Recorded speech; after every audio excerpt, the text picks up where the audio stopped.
Paulina, you are up next. Let me know if you want to show your slide or if you want me to show it for you. Um, I tried to put it on the slideshow, but I can't. I don't know how to use pages that well. Do you want me to pull it up for you? Yes, please. All right, I'm going to pull it up right now. It's just going to open up. Um, and again, I just have to say, you guys, these are so amazing. Oh, so it's just in Pages, is that right? It wasn't in a PowerPoint. Yeah, I think it had like the option to do like a slideshow, but I probably didn't see really well. That's okay. I am just going to make this big enough for everyone to see, and then I will show my screen. Okay, and then you can just tell me when to continue on. Okay. Just want to make sure, is this showing the whole? No, let me just change the size one more time. There we go. Is that good? All right, go ahead. All right, so I'm Paulina, and I'm gonna be presenting about how to treat attention deficit disorders with homeopathy, or mm, mostly known as ADHD. Next page. So I want to start with talking about what it really is, because a lot of people don't know the brain chemistry of it or what parts it affects. There's a misconception that you just don't want to focus. In some communities, it can be close-minded to just consider it as ignorance from someone, but it is actually one of the most common mental disorders in children, and then it can also develop in adults. Um, so there's the belief, the idea that you develop it as a child, but in reality, an adult or a teenager can also develop it with time. And it affects people's behaviors a lot. It affects the way you interact with the world, how you learn things, how you interpret things in real life. And certain areas of the brain are affected that can help with solving problems, making plans, comprehension, impulses, attentiveness, understanding people's actions, and hyperactivity. Some of the causes from ADHD is genetics. It can be brain chemistry. For children, it usually is being born premature, lower birth weights, and also how it can develop over time is from brain damage, emotional abuse, neglect, any other mental illnesses like depression, anxiety, and those being mixed together can affect the brain function of someone with ADHD a lot. And as you can see there, like the area of the brain that is affected the most is the frontal lobe. So emotional responses, attention, and behavioral aspects of the brain are affected through that, and also judgment. Next page. Um, so in children and adults, the symptoms are really similar, but in children, there's mostly more hyperactivity. You can see more action, more movement, in comparison to adults, that they can become more mellow, more quiet, more zoned out.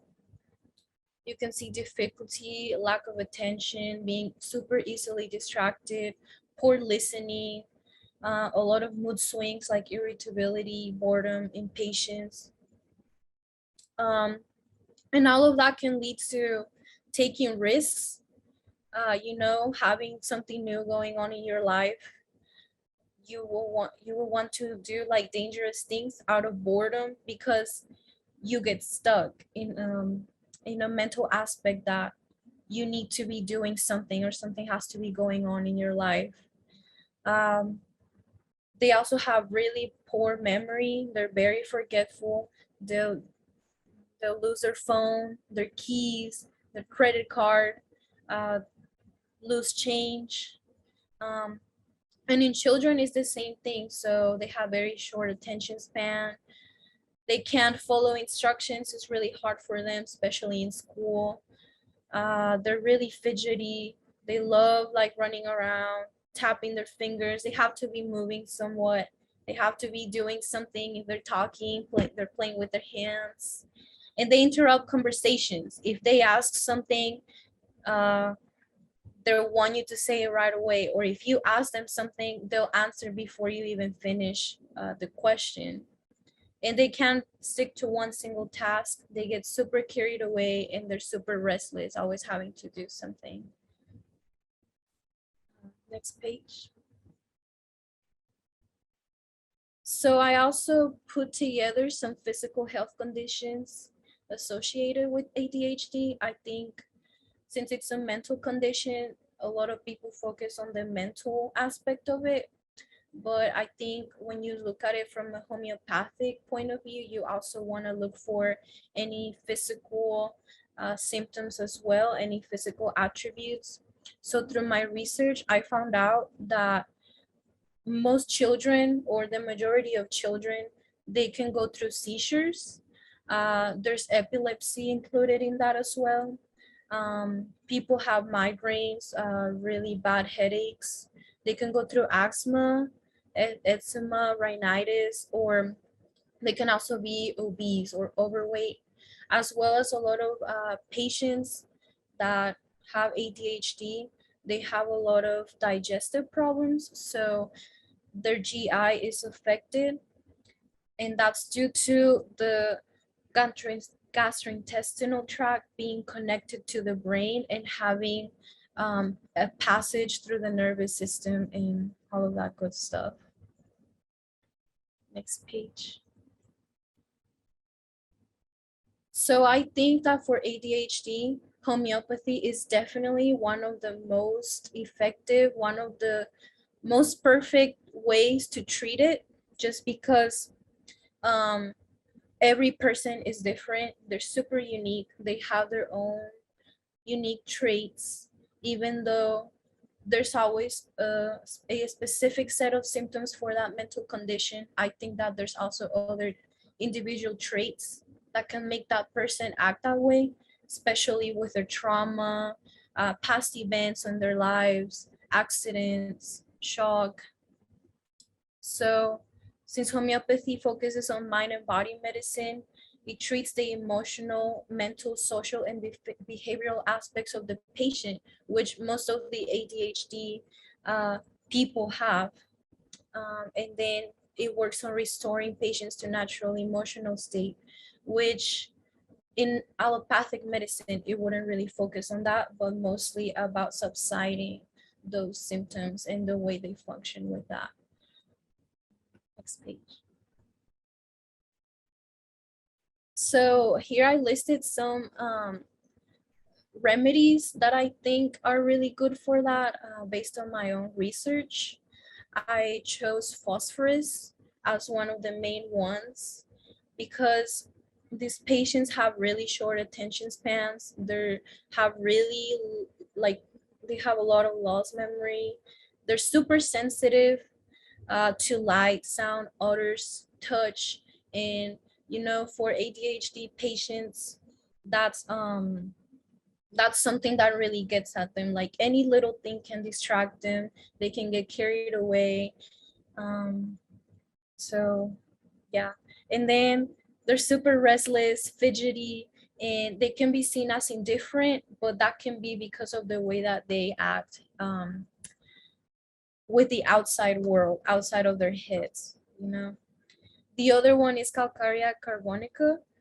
I chose this one because ADHD patients, they can also uh, be characterized as shy because they have really low self-esteem, especially children. It can be found that way. They also have a jaded state due to overwork or just over exalting themselves, trying to put in that effort to function and pay attention and focus. And they're super forgetful. I also listed sulfur since, of course, they're super very forgetful. They're always theorizing. Um, they have difficult thinking. They're absorbing thought, and some inactive ADHD patients can go through that. They're also irritable. They get it's just very easy for them to get irritated, and they're averse to business, work, lazy, but that's because it's hard for them. Um, and they're prone to skin infections. So back to showing the physical characteristics of that, eczema is listed on there. And then down there, I have lycopodium, I believe. Oh no, I have nux vomica, which, they have a spasmodic action. They all like move around all the time. They're impatient. They have fits of rage and loss of consciousness, which ADHD patients can have too. And then the last one, lycopodium, they can have digestive disturbances. Little things set them off, which, they have fits of rage. They're headstrong, so they don't really know what they're doing sometimes. They have low self-esteem. They can break down under stress for trying to give some mental effort, and then they have weak memory and malnutrition. So yeah, that's it. Perfect timing. Well done. That was really, really fantastic, Paulina. Well done. Does anyone have any questions for her?